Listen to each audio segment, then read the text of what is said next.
নিজের সন্তানের মতো করে বড় করছে জুমকিং রিসর্টকে।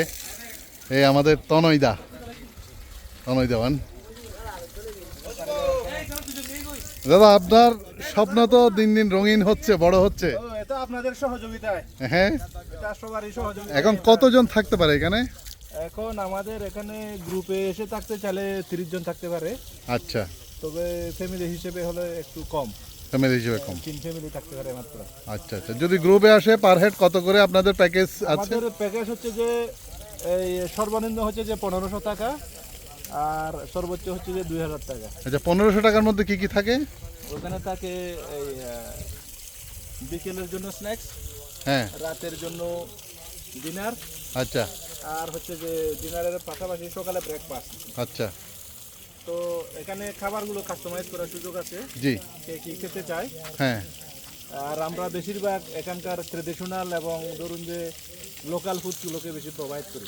আচ্ছা আচ্ছা, এটা আর যদি সংখ্যা যদি বেশি হয় তখন আবার প্যাকেজে ডিসকাউন্ট, এটা একটু তখন এফেক্টিভ হয় আর কি আচ্ছা আচ্ছা। এই জিনিসটা। ও ঠিক আছে, থ্যাংক ইউ। ওকে।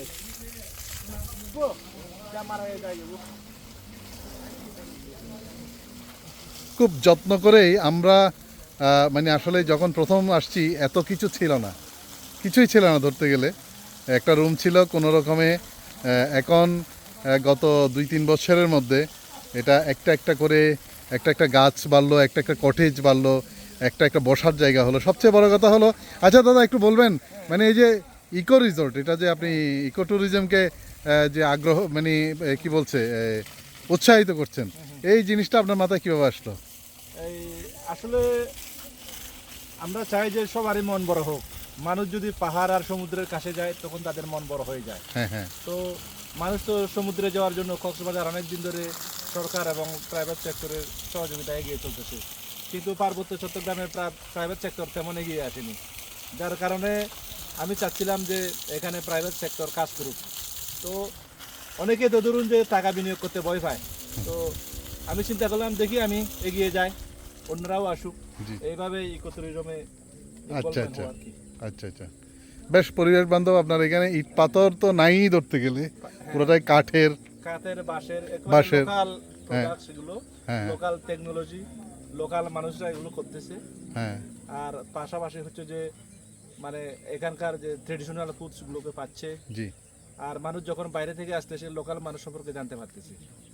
আর শুধু তাই নয়, মানুষ এখানে এসে পাহাড় সম্পর্কেও জানতে পারছে, যার মাধ্যমে দেখা যায় যে পাহাড় এবং সমতলের যে দূরত্ব, অনেকগুলো তারা কিন্তু দূরত্ব কেটে যাচ্ছে, পরস্পর কাছাকাছি আসতে পারতেছে। এটাই হচ্ছে অন্যতম একটা ভালো। আচ্ছা, আরেকটা বিষয় আমার মানে আপনার সাথে তো আমার দীর্ঘদিনের পরিচয়। আমি যতটুকু জানি ওই পারের পাহাড়টাও আপনার। হ্যাঁ, হ্যাঁ, তো এই পারের এই পারে কোনো সংযোগ করার কোনো সুযোগ আছে বা আমি চেষ্টা করছেন? প্রথমে চিন্তা করছিলাম এরকম যে অ্যাডভেঞ্চার ট্যুরিজমের জন্য জিপ লাইন করা যায় কিনা। হ্যাঁ, তো পরবর্তীতে ভাবলাম যে এটা আবার যে এখনো অত রিস্ক নেব কিনা, এই কারণে এখনো এটা পড়ে আসে। তার পরবর্তীতে চিন্তা করলাম যে একটা উডেন ব্রিজ করে হয়তো বা পরবর্তী সময়ে ওইটাকে প্রমোট করব।